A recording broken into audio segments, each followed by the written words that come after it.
segunda carta aos Tessalonicenses,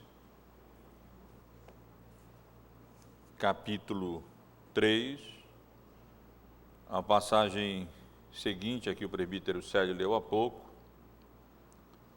começando do verso 7 até o verso 10. Diz assim, irmãos, essa porção da palavra do Senhor. Pois vós mesmos estáis cientes do modo que vos convém imitar-nos, visto que nunca nos portamos desordenadamente entre vós. Nem jamais comemos pão à custa de outrem, pelo contrário, em labor e fadiga de noite e de dia, trabalhamos a fim de não sermos pesados a nenhum de vós. Não porque não tivéssemos esse direito, mas por termos em vista oferecer-vos exemplo em nós mesmos para nos imitardes. Porque quando ainda convosco vos ordenamos isto, se alguém não quer trabalhar, também não coma. Meus irmãos e irmãs, a fé cristã, a fé que nós professamos pela graça de Deus em Cristo, tem ou encerra implicações éticas, as mais relevantes, as mais importantes, em cada área da vida, em todas as áreas da nossa vida.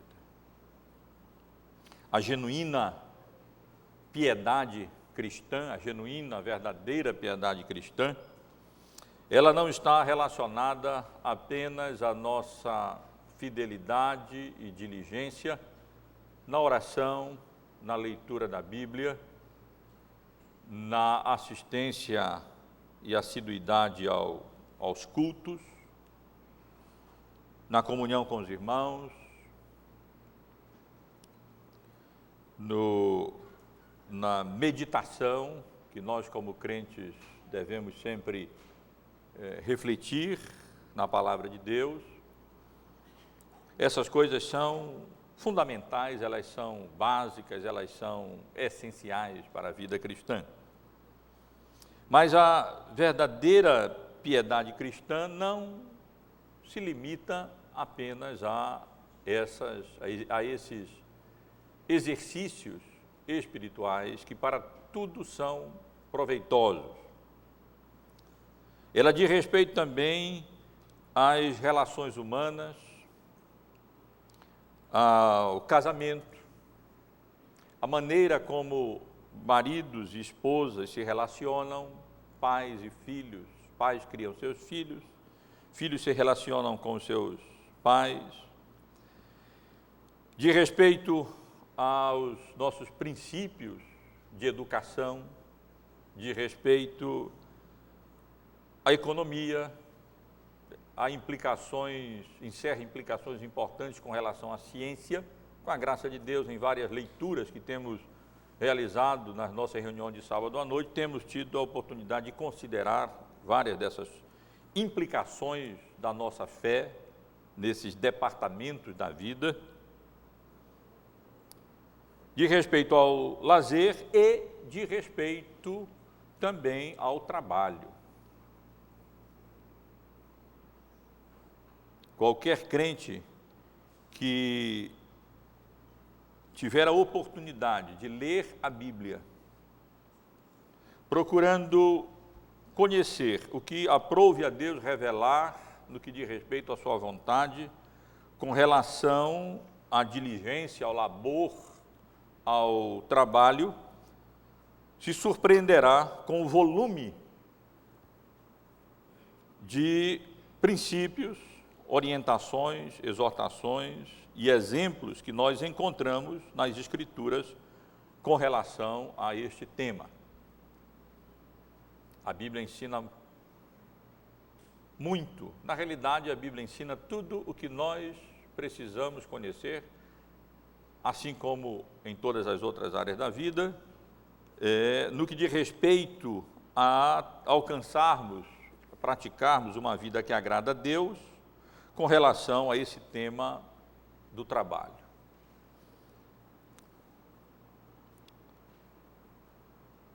E os irmãos certamente se surpreenderão ao ler, seja no Pentateuco, seja nos livros conhecidos como livros de sabedoria, particularmente o livro de Provérbios, seja também no Novo Testamento aquilo que nós poderíamos chamar de ética bíblica do trabalho. O ensino bíblico acerca da diligência do trabalho, da escolha e do desempenho e do significado das nossas vocações. Diferentemente da Igreja Católica, nós não fazemos diferença entre clero e leigos. Não entendemos que o trabalho ordinário, as nossas vocações ordinárias, sejam elas relacionadas envolvam elas mais as nossas atividades intelectuais, mentais ou físicas, não entendemos que elas sejam pouco importantes ou que elas possam ser devidamente, corretamente desempenhadas à parte daquilo que a palavra de Deus nos ensina e de modo que não seja para a honra e para a glória de Deus. Cada vocação é sagrada, é santa. Todos certamente conhecem aquele episódio que já lemos em uma das nossas leituras que fizemos na reunião de sábado e que já mencionei várias vezes aos irmãos, porque é muito ilustrativa. Conhecem a expressão de Lutero, aquele trabalhador sapateiro que, convertido a Cristo, procurou Lutero e perguntou o que é que ele deveria fazer agora, como que sugerindo que, uma vez convertido, ele deveria abandonar a sua vocação, quem sabe se consagrar ao ministério ou ser ordenado a algum ofício eclesiástico, como se dessa maneira ele estivesse servindo melhor a Deus do que no exercício da sua vocação. E todos os irmãos certamente lembram como Lutero respondeu a ele: faça um bom sapato e venda a preço justo. Seja diligente agora na sua vocação. Você não precisa trocar de vocação. Apenas desenvolva agora a sua vocação com diligência, com fidelidade, com honestidade e honre e glorifique ao seu Criador através da sua vocação de sapateiro. Claro que isso não significa que se ele depois puder progredir, ter uma loja, uma sapataria ou outra coisa, ele não possa vir a fazer isso, ou que ele não possa um dia, Deus mesmo, utilizar uma outra vocação para ele. Mas o ponto, meus irmãos, é que nós, como crentes em Cristo, a nossa fé de respeito alcança, abrange, tem como escopo não apenas o domingo, questões religiosas, mas todas as áreas da nossa vida e, a julgar pelo volume de revelação que encontramos na Bíblia com relação a esse tema, particularmente com relação ao trabalho, com relação às nossas vocações, com relação à diligência. E como os irmãos sabem, o texto que nós acabamos de ler, os versículos 7 até os versículos 10, eles tratam exatamente dessa questão, eles continuam a abordar um dos 3 grandes problemas que a igreja de Tessalônica vinha enfrentando, e os irmãos já conhecem bem. Um desses problemas era a perseguição acirrada que se intensificava em Tessalônica contra a igreja, e Paulo aborda essa questão, encoraja e anima e incentiva aqueles irmãos no capítulo 1 da sua segunda carta, já tivemos a oportunidade de considerar. Outro problema que a igreja enfrentava dizia a respeito à má compreensão, mau entendimento acerca da vinda do nosso Senhor Jesus em glória, da segunda vinda de Cristo. E o apóstolo Paulo, como os irmãos lembram, abordou essa questão no capítulo 2 da sua carta. E o terceiro problema que a igreja enfrentava era exatamente essa questão do trabalho, ou, na realidade, a questão da ociosidade de alguns membros da igreja que, por uma razão ou outra, não vinham desempenhando as suas vocações com diligência, vinham sendo ociosos, vinham sendo negligentes no exercício das suas vocações. E o apóstolo Paulo dedica praticamente todo esse capítulo, ou a substância desse capítulo, para abordar esse tema, abordar essa questão, como nós temos considerado já há alguns domingos, nessa exposição que nós estamos fazendo desta carta.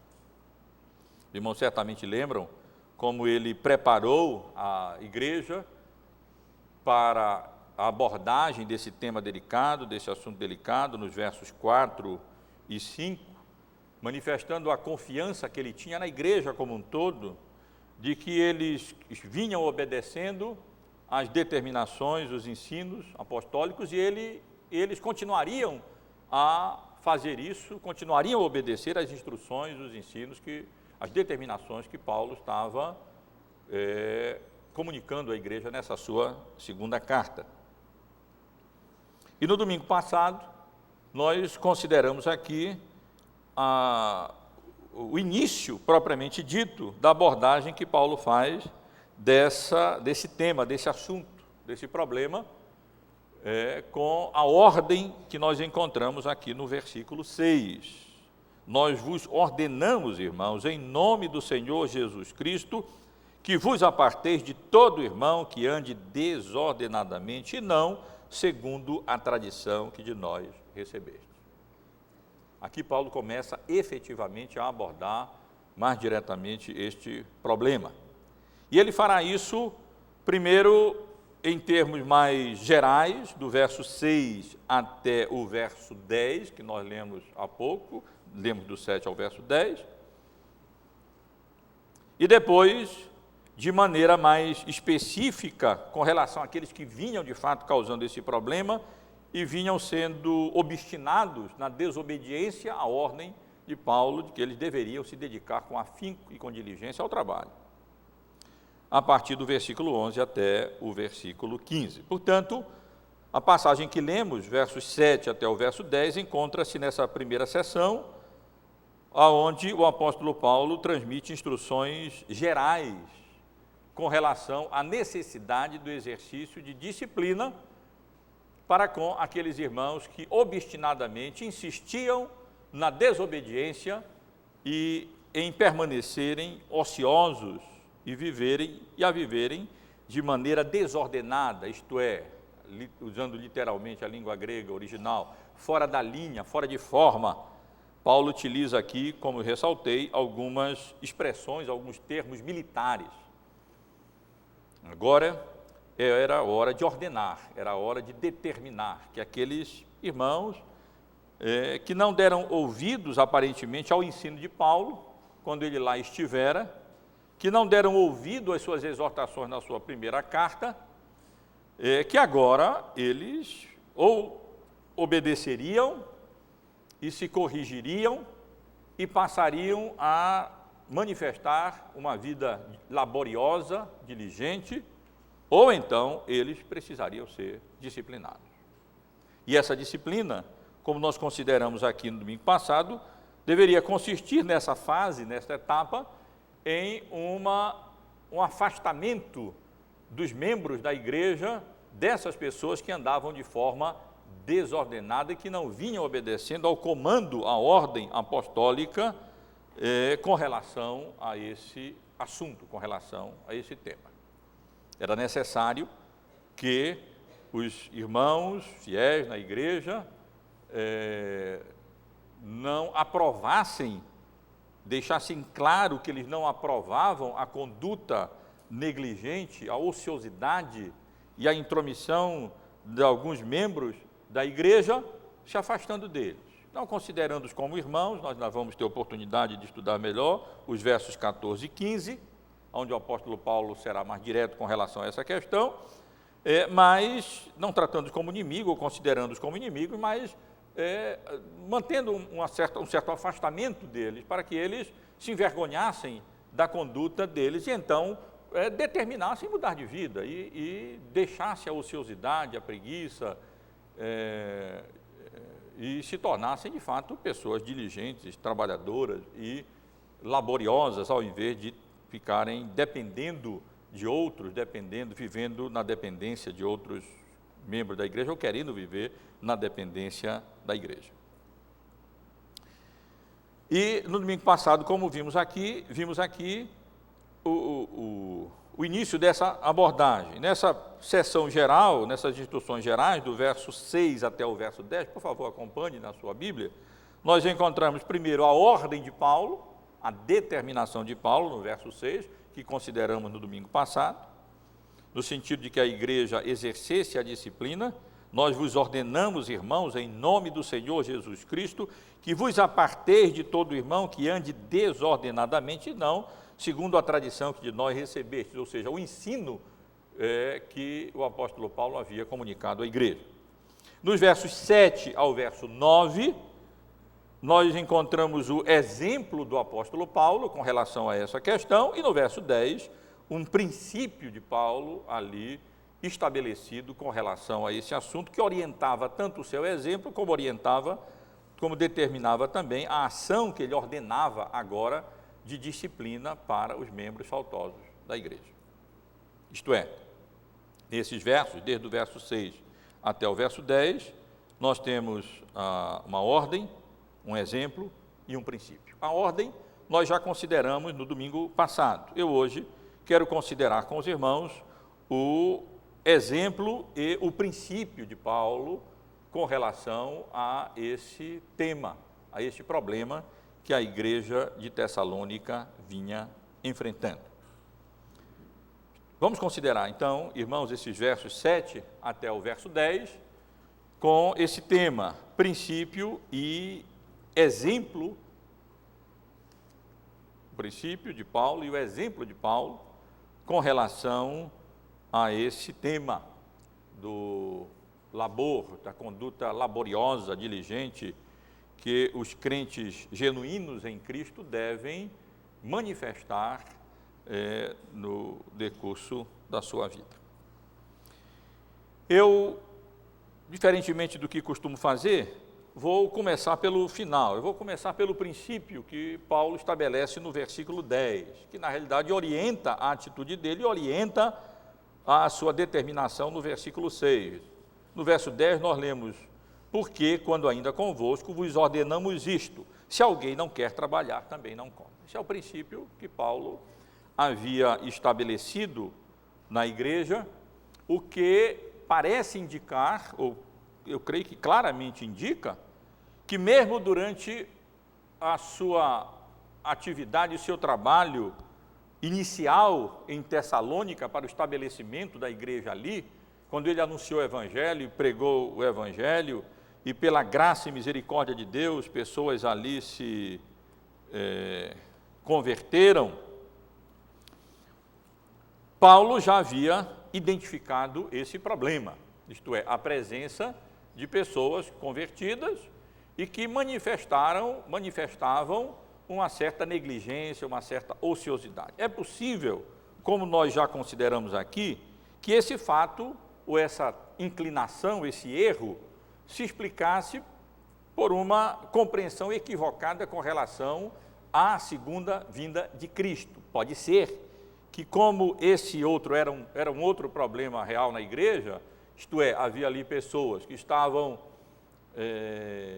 equivocadamente entendendo que a vinda de Cristo em glória era iminente, aconteceria a qualquer momento, ou já estava acontecendo, ou de algum modo tinha acontecido.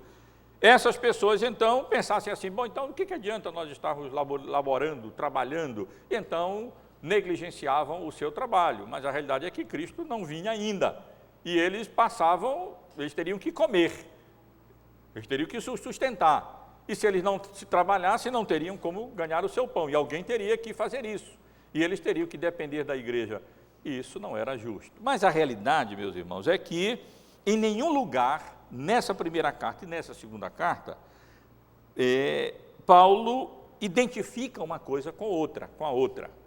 A gente infere que pode bem ser que esse erro, essa negligência, essa ociosidade da parte de alguns se devesse a esse outro problema, ou estivesse relacionado a esse outro problema. Mas Paulo não assevera isso. Pode ser, por outro lado, que se tratasse de preguiça mesmo, crônica, de ociosidade crônica da parte de alguns membros ali da igreja de Tessalônica.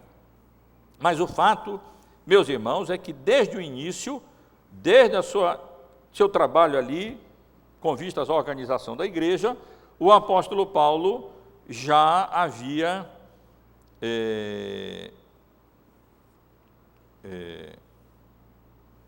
ensinado a igreja e estabelecido, na realidade, esse princípio, que é um princípio que nós encontramos, não literalmente assim no Antigo Testamento, mas que nós encontramos claramente estabelecido também no Antigo Testamento, claramente estabelecido na Bíblia toda. Tanto de uma maneira positiva, isto é, digno é o trabalhador do seu salário, do seu pão, como a implicação negativa disso. Não é digno do seu salário e do seu pão aquele que não labora, aquele que não labuta, aquele que não trabalha. Os irmãos conhecem muito bem o quanto o livro de Provérbios tem a nos ensinar sobre esse tema. Eu não teria tempo para isso, não vou lembrar os irmãos dos vários versículos do livro de Provérbios que condenam a preguiça e encorajam o labor, a diligência, como sendo uma característica relevante e importante na vida.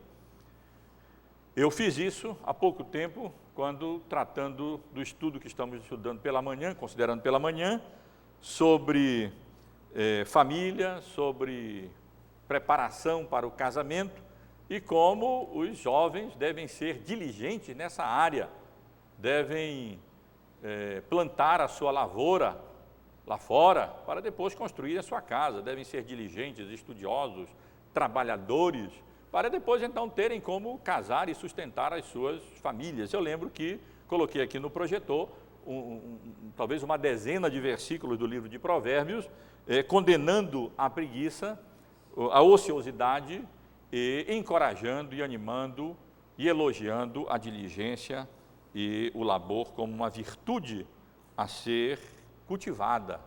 Como crentes em Cristo, nós devemos, como pessoas piedosas no Antigo Testamento, deveriam manifestar a piedade também no que diz respeito à diligência no desempenho das suas vocações, isto é, nos seus trabalhos. Na primeira carta aos Tessalonicenses, no capítulo 4, os irmãos podem observar, lembrar um pouco, nos versículos 11, 12, Paulo já havia novamente tratado dessa questão. Portanto, ele havia tanto ensinado esse princípio quando lá esteve organizando a igreja, na segunda carta 3:10, porque quando ainda convosco vos ordenamos isso, se alguém não quer trabalhar, também não coma, como na sua primeira carta, ele enfatizou essa questão, o que indica que havia recalcitrância ou obstinação da parte daqueles ociosos que insistiam em não trabalhar e viverem de forma ociosa nessa vida. Quando nós lemos, quando ele escreve aqui no versículo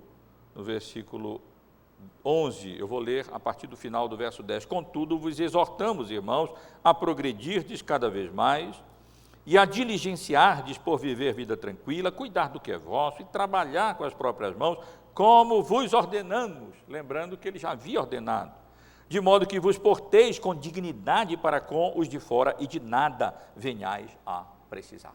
Esse é o princípio, meus irmãos, que Paulo havia estabelecido, não por sua vontade, não por alguma peculiaridade do seu caráter ou característica dele, mas de forma inspirada.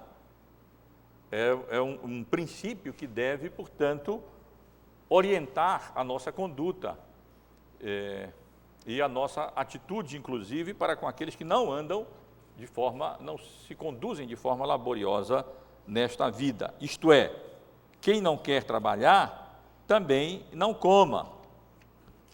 Como provavelmente Paulo está falando aqui à igreja.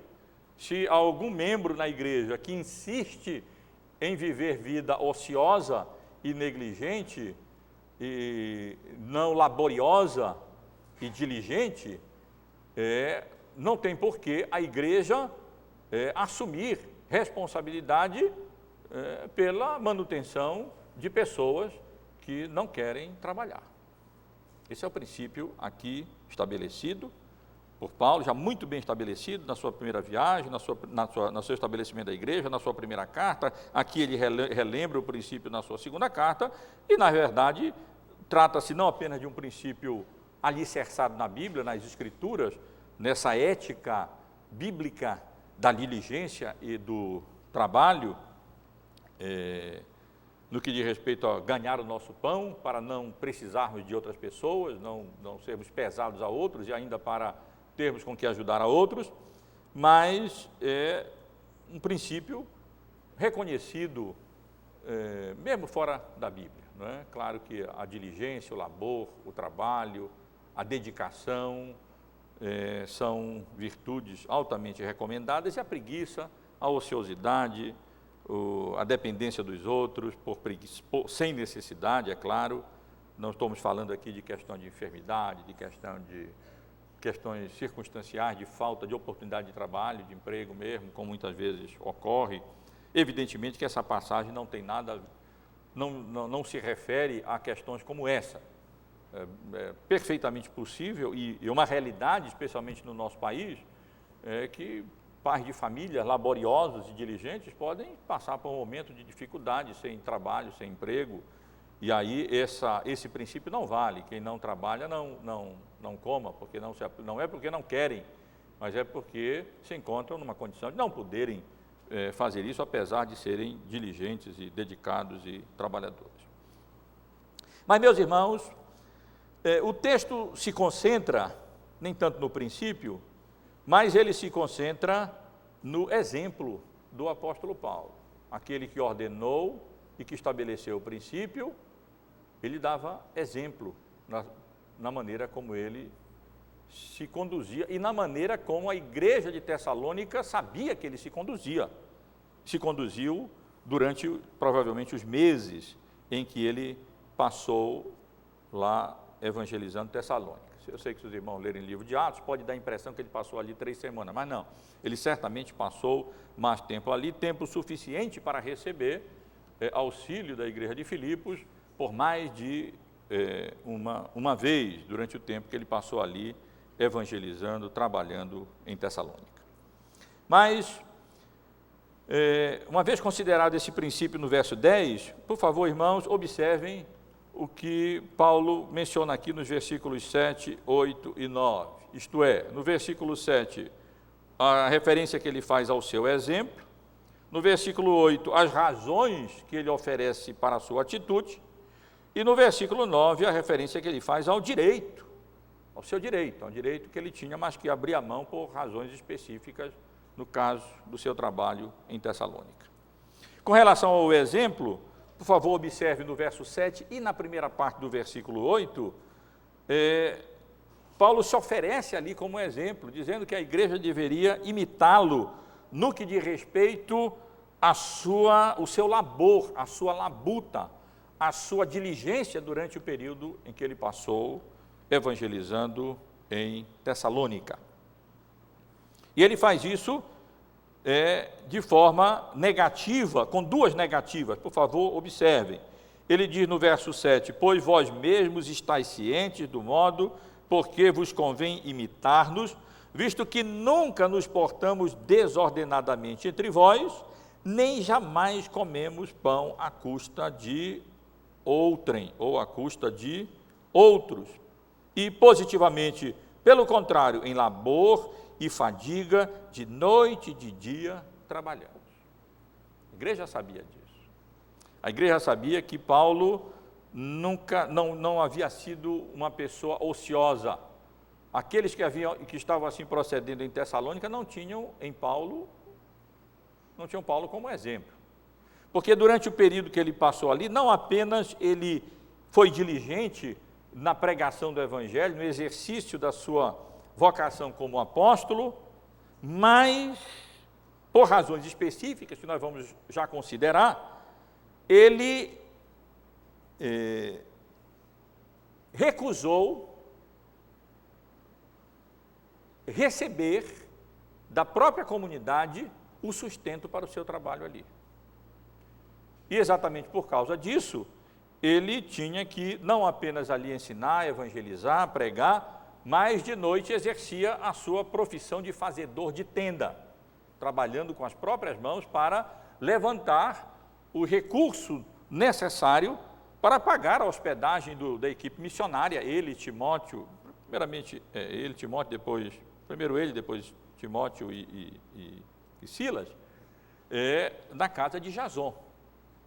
Ele insistiu em pagar pela sua hospedagem, pela sua alimentação e recusou, durante a sua estadia ali, comer pão de graça. É um hebraísmo, uma forma hebraica de falar, que dá a ideia de, não apenas de comer pão, mas de não depender de outras pessoas, ou de não tirar proveito de uma situação, ou de não se aproveitar mesmo da bondade da situação. Lembre que a igreja vinha passando por problemas, aflições, perseguições, havia recebido a palavra de Deus pregada pelos missionários com alegria, mas em meio a muitas tribulações.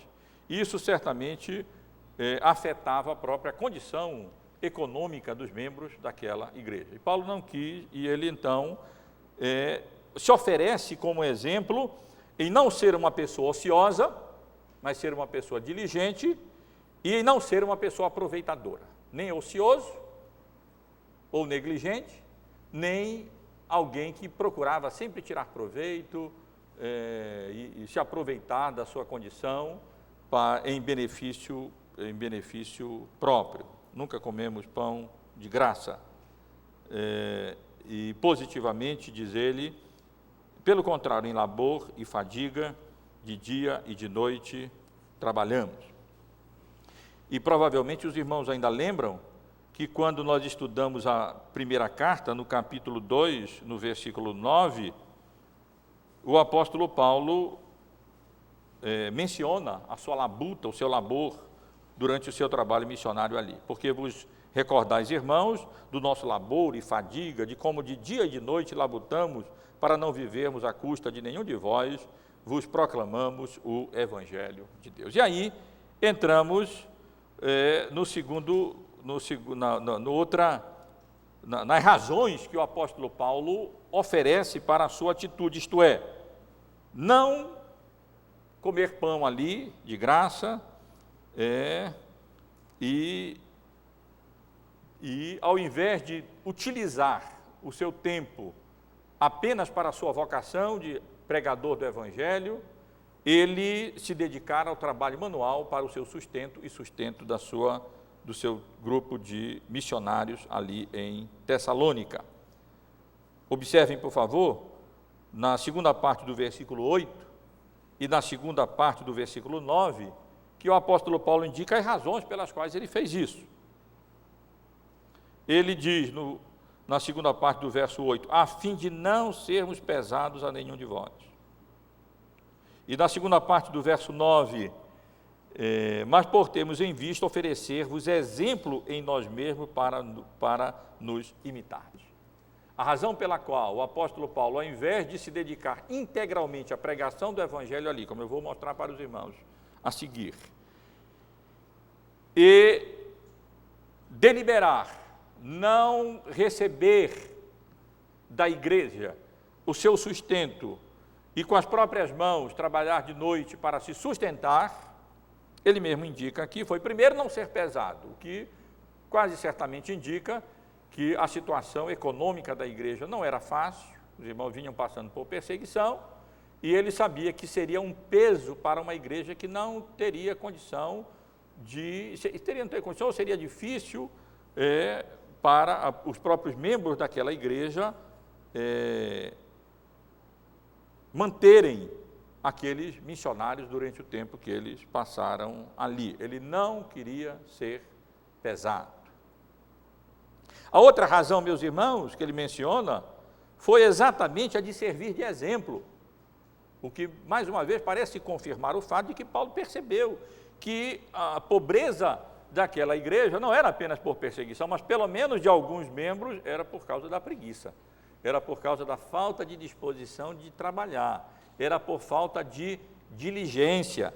E Paulo queria dar exemplo de diligência. Ele disse: agora eu vou esticar o couro até não poder mais, para poder dar um exemplo para essas pessoas e ensinar pelo exemplo que eles precisam ser diligentes, operosos e trabalhadores, remir o tempo e então desempenharem com afinco e com diligência as suas vocações.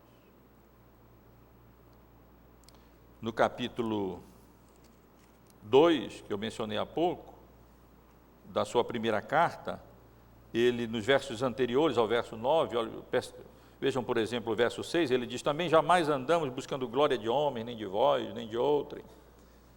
Embora pudéssemos, como eu vou mencionar isso posteriormente, enviados de Cristo, exigir de vós a nossa manutenção, todavia nos tornamos carinhosos entre vós, qual ama que acaricia o próprio Filho. Assim, querendo-vos muito, estávamos prontos a oferecer-vos, não somente o Evangelho, mas igualmente a própria vida. Por isso que vos tornaste muito amados de Deus, porque vos recordais, irmãos, do nosso labor e fadiga, e de como noite e dia labutamos para não vivermos à custa de nenhum de vós, vos proclamando o Evangelho. Então, meus irmãos, o exemplo de Paulo, ele menciona de nunca ter sido ocioso ali, a igreja conhecia o seu labor, seus afazeres, a sua diligência, sabia que ele não era um aproveitador, que estava ali, como acontecia muito, há vários registros desse período, de como havia pessoas que andavam com seus ensinos de cidade em cidade, mas na verdade o interesse era financeiro. E Paulo queria, e as suas motivações para isso, que ele não queria ser pesado para uma igreja que já passava por dificuldades, e também para servir de exemplo para os obstinados que desde o início insistiam na malandragem, insistiam na ociosidade, insistiam na negligência, insistiam em viver sem dedicação, sem trabalho, desonrando dessa maneira a sua vocação cristã.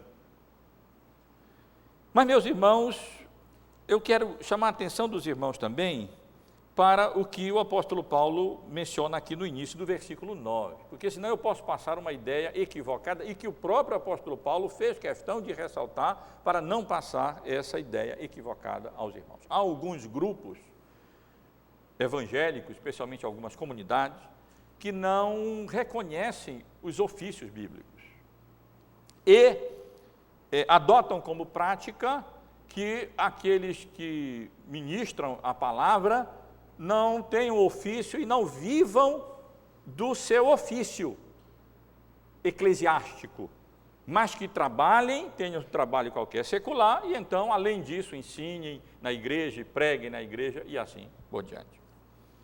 E aqui e ali eles utilizam-se de palavras como essa na tentativa de fundamentar a prática deles.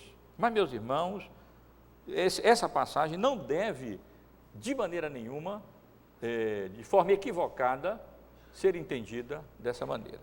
Por favor, observem que no versículo 9, Paulo deixa claro o seu direito, não porque não tivéssemos esse direito. Paulo tinha o direito de viver do Evangelho.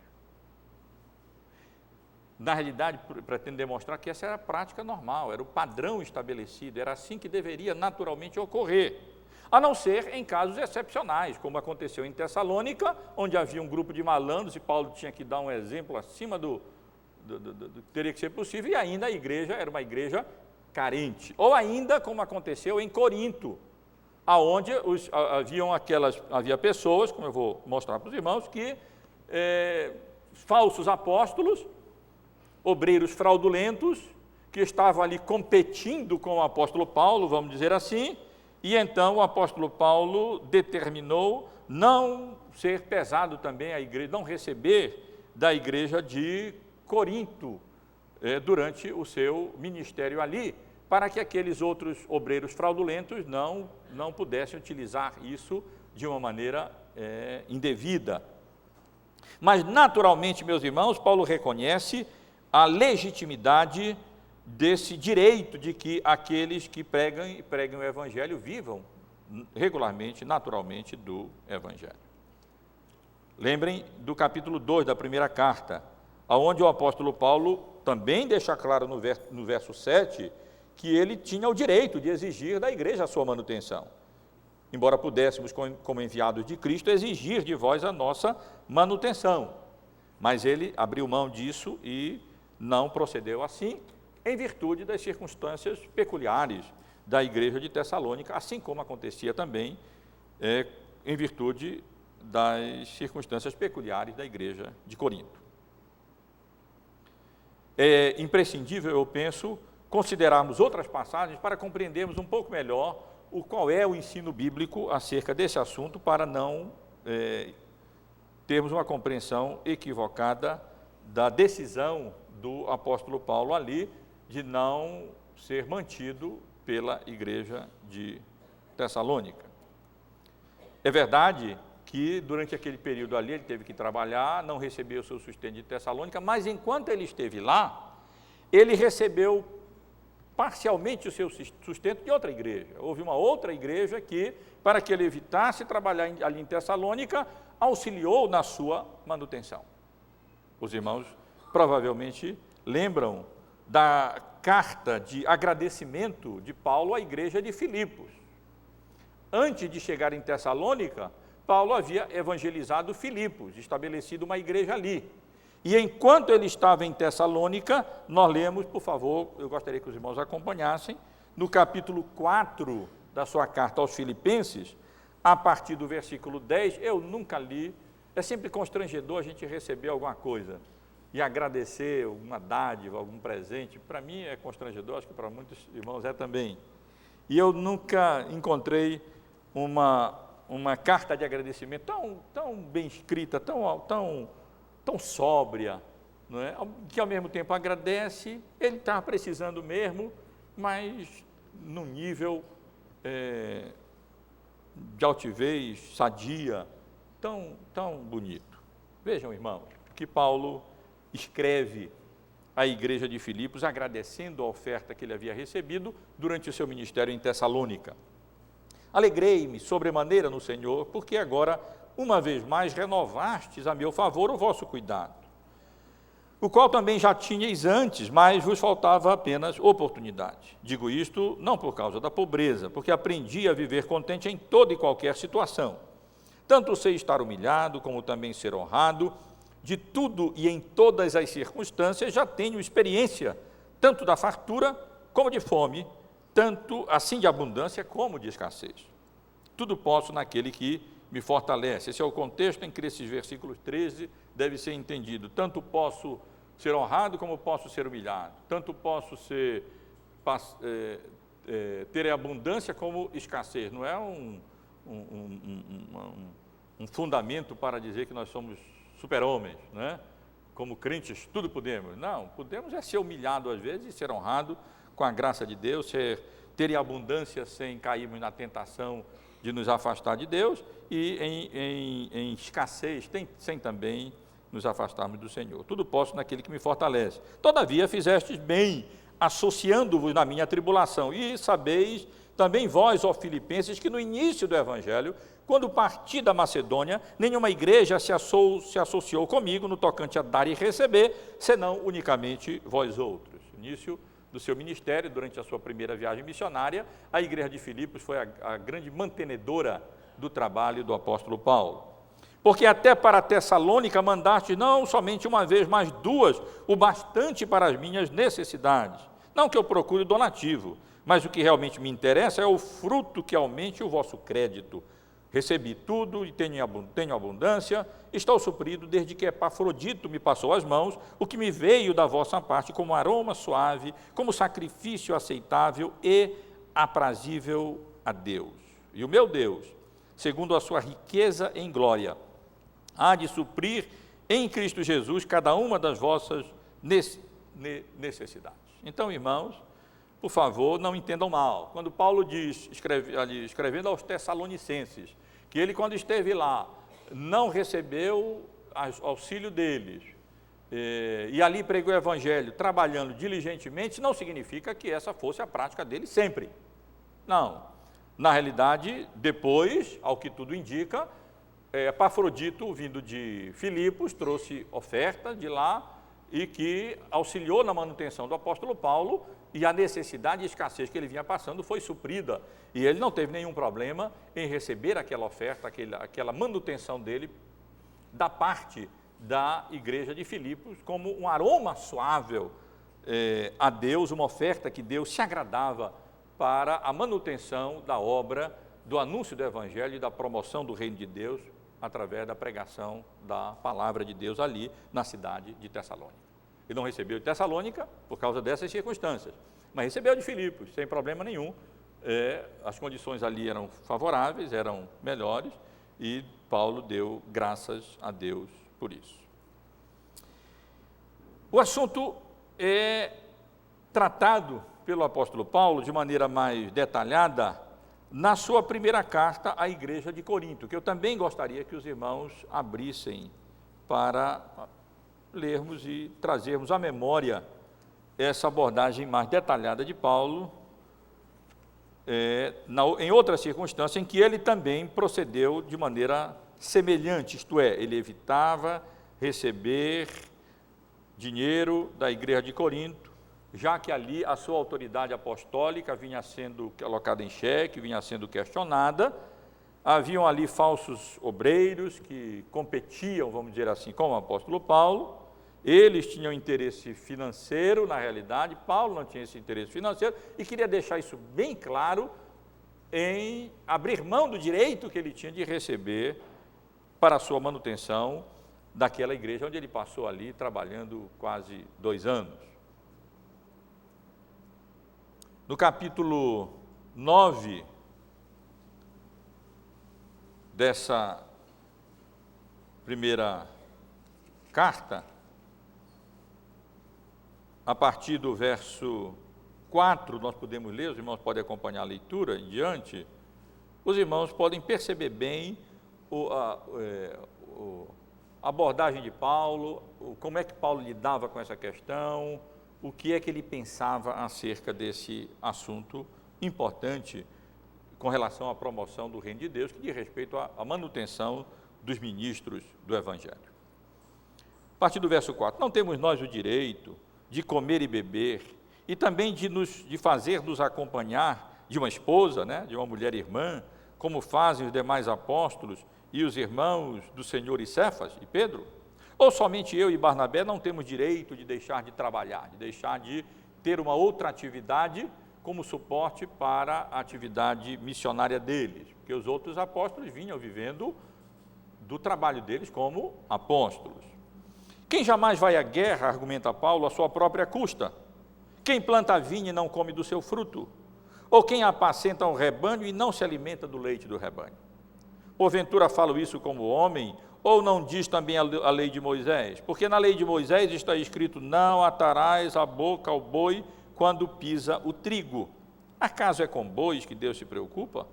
Ou é seguramente por nós que ele diz, certo, que é por nós que está escrito, pois o que lavra, cumpre fazê-lo com esperança, o que pisa o trigo, faça-o na esperança de receber a parte que lhe é devida. Se nós vos semeamos as coisas espirituais, será muito recebermos de vós bens materiais? Se outros participam desse direito sobre vós, não o temos nós em maior medida? Entretanto, não usamos desse direito, antes suportamos tudo para não criarmos qualquer obstáculo ao Evangelho de Cristo. Não sabeis vós que os que prestam serviço sagrado do próprio templo se alimentam? E quem serve ao altar, do altar tira o seu sustento? Assim ordenou também o Senhor aos que pregam o Evangelho, que vivam do Evangelho. Eu, porém, não me tenho servido de nenhuma dessas coisas e não escrevo isto para que assim se faça comigo, porque melhor me fora morrer antes que alguém me anule esta glória. Se anuncio o Evangelho, não tenho que me gloriar, pois sobre mim pesa essa obrigação, porque ai de mim se não pregar o Evangelho.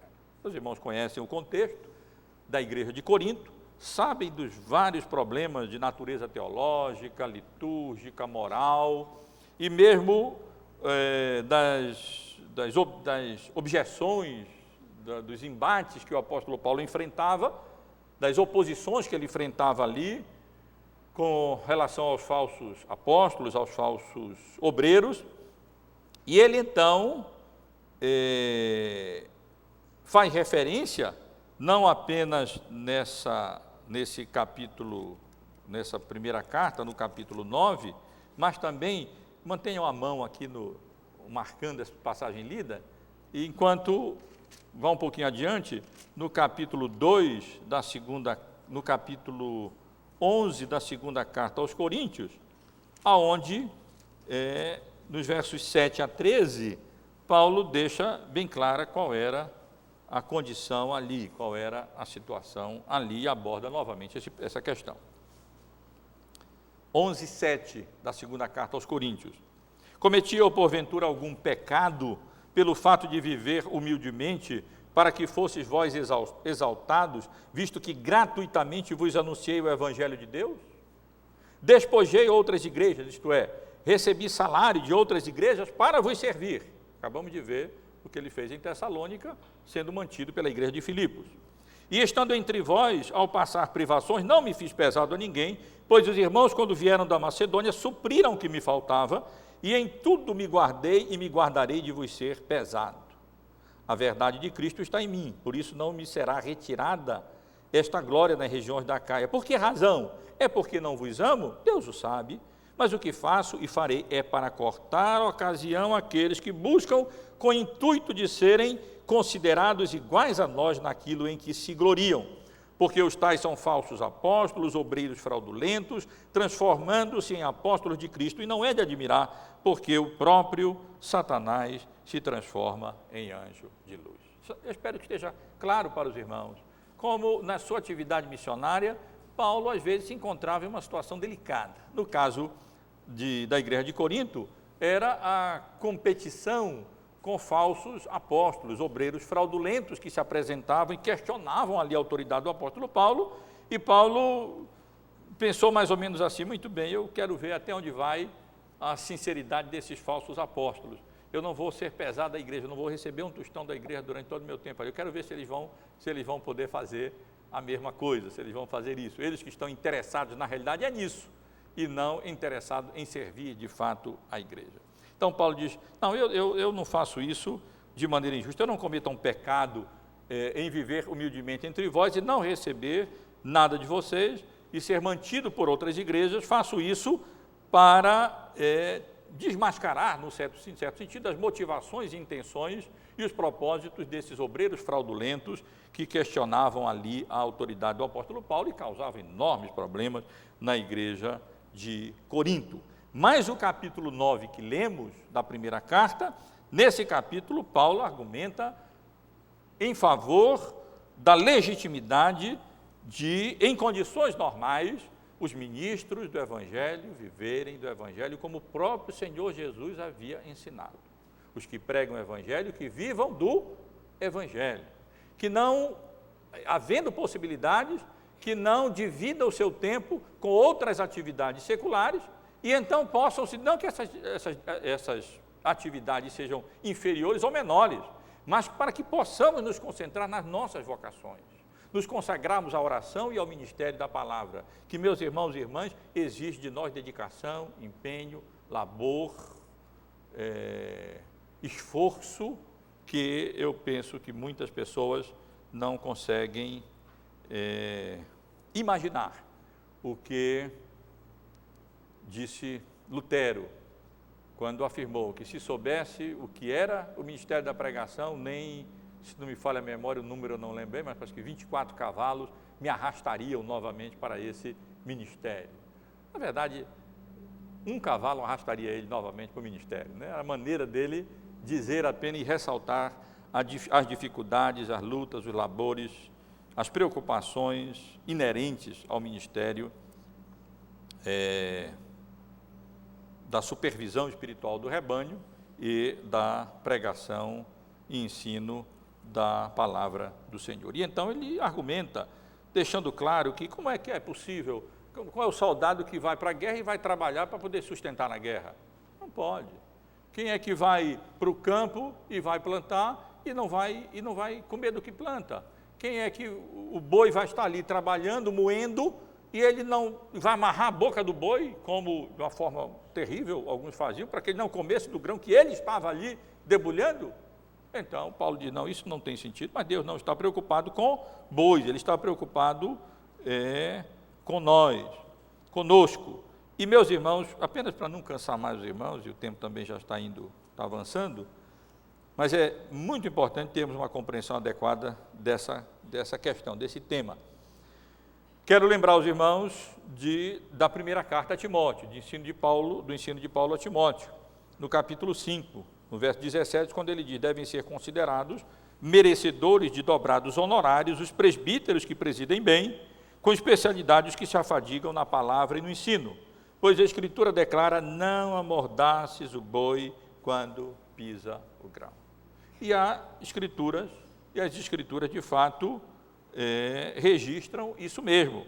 Se os irmãos fossem ler, não precisam ler agora. Em Deuteronômio capítulo 25, verso 4, está lá, não atarás a boca ao boi quando debulha, era uma das leis do Antigo Testamento, com relação à legitimidade do boi comer o seu salário, isto é, o grão que ele debulhava.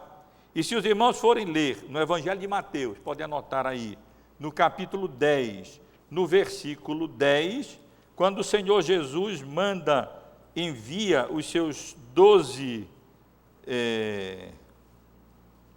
apóstolos, ele ordena que eles não levem ouro, nem prata, nem cobre nos cintos, nem alforge, nem 2 sandálias, nem túnicas, levasse apenas a roupa do corpo e fossem trabalhar, porque digno é o trabalhador do seu salário. Verso 10, capítulo 10, verso 10. Quer dizer, eles pregariam o Evangelho, anunciariam o Evangelho e comeriam do Evangelho, sem problema, porque essa era a função deles, esse era o ofício deles, esse era o trabalho deles. Em Lucas, no capítulo 10, a partir do versículo 21, a partir do versículo 7, lemos a mesma coisa com relação ao envio dos 70. Permanecei na mesma casa, comendo e bebendo do que eles tiverem, porque digno é o trabalhador do seu salário. Então, meus irmãos, qual é o ensino bíblico acerca dessa questão? Paulo não está aqui sugerindo que não é apropriado ou que de alguma forma é ilegítimo que aqueles que são consagrados ao ministério da palavra não vivam do ministério da palavra. Não. Aqueles que aqui e ali defendem que os ministros devem ter outras atividades fora para o seu sustento, muitas vezes fazem porque querem ficar ricos, querem ganhar da igreja, querem ganhar de outras atividades seculares, querem ter mais e mais e mais, e não se satisfazem com aquilo que a igreja pode suprir. E já com relação a outros, quando às vezes pensam assim, é por usura, muitas vezes não quererem pagar, na realidade, e remunerar justamente, dignamente, aqueles que se consagram à supervisão espiritual do rebanho e à pregação do Evangelho. Paulo não está ensinando isso, meus irmãos. Paulo deixa perfeitamente claro que Jesus mesmo ensinou, o Senhor ensinou, que aqueles que pregam o Evangelho, que vivam legitimamente do Evangelho. Fico tranquilo em poder falar aos irmãos, os irmãos presbíteros sabem que nunca perguntei quanto eu iria receber, nem aqui, nem em seminário, em lugar nenhum onde Deus tem me colocado para servir. Nunca perguntei quanto ia receber, nem pedi aumento, nem nada disso. Fiquem tranquilos, não estou pedindo aumento, né, ao pregar essa mensagem. Mas é o conselho de Deus, e é importante que os irmãos e irmãs compreendam aquilo que a palavra de Deus ensina. Posso dizer como Paulo, estou suprido, de tudo tenho tido experiência. Não é essa a questão, e louvo a Deus por isso, e nunca tivemos problema com relação a essa questão da igreja, o que me dá tranquilidade para poder abordar uma passagem como essa e me dirigir aos irmãos e falar aos irmãos. O que importa é aquilo que a palavra ensina. E o que a palavra de Deus nos ensina é isso. É perfeitamente legítimo que aqueles que vivam do Evangelho, que pregam o Evangelho, que vivam do Evangelho, de maneira diligente. Devem ser laboriosos, diligentes, estudiosos, trabalhadores, envolvidos em atividades relacionadas à promoção do reino de Deus, e Deus é minha testemunha do quanto eu utilizo o meu tempo de segunda a segunda, de domingo a domingo, sem parar um dia, envolvido de manhã à noite em atividades relacionadas à promoção do reino de Deus, seja no que diz respeito à preparação das mensagens, assistência aos irmãos, ao ensino em seminário, em outras atividades que não por procura minha, mas aonde Deus me colocou para poder servir a Ele, servindo a igreja. Mas a ensino de Paulo, meus irmãos, nessa passagem, é que é fundamental, é importantíssimo, faz parte da nossa ética cristã, da nossa moral cristã, a diligência. Nós temos que ser homens, mulheres, trabalhadores, diligentes. Nós temos que ser reconhecidos como aqueles que mais laboram, aqueles que mais labutam, aqueles que mais trabalham. Se necessário for que em determinada circunstância nós tenhamos que fazer qualquer atividade física para o nosso sustento, mesmo o ministro, nós temos que fazer isso para dar o exemplo à congregação. Eles precisam saber que nós somos diligentes, que nós somos trabalhadores, que podemos dar exemplo para que outros possam seguir no que diz respeito a isso, laborando, trabalhando com diligência, remindo o tempo. Deve ser muito ruim, meus irmãos, terminar o dia. Para mim é quase uma obsessão, poder terminar o dia, olhar e poder contar o que, pela graça de Deus, eu pude fazer. Se não pude fazer muita coisa, eu confesso que a angústia toma conta do meu coração. Então, o crente tem que ser diligente. Nós não podemos experimentar a pobreza por causa da falta de trabalho, a falta de labor, a falta de estudo, a falta de diligência. Não é possível que as pessoas lá fora sejam mais diligentes do que nós, que somos crentes em Cristo. Devemos ir atrás de trabalho e procurar e servir nas vocações para as quais Deus nos chama de maneira mais fiel, da maneira mais diligente possível. E faz parte dessa diligência o anúncio e a pregação do Evangelho. Estudar, e orar, e pregar, e desempenhar as atividades pertinentes ao ofício que para o qual Deus nos comissionou. Devemos ser diligentes nessas atividades e nessas funções.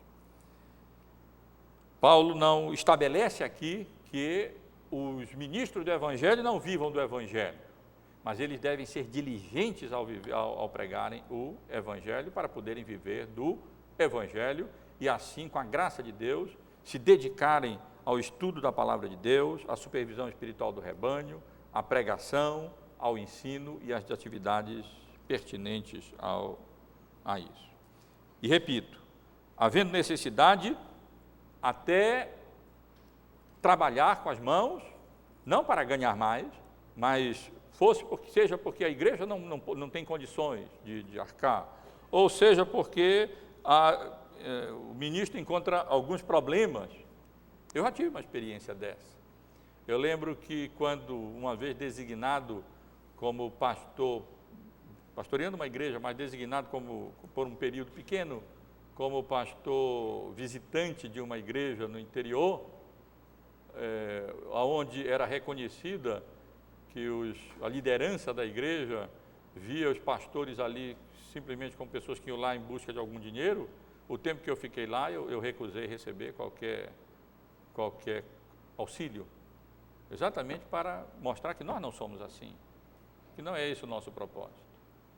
Lembro que quando seminarista em Recife, nos 4 anos que eu passei ali, auxiliando numa igreja, que depois ficou sem pastor, e praticamente eu tive que quase que assumi a igreja, durante todo aquele tempo eu nunca recebi, eu recusei receber, por outras razões que não convém mencionar aqui agora.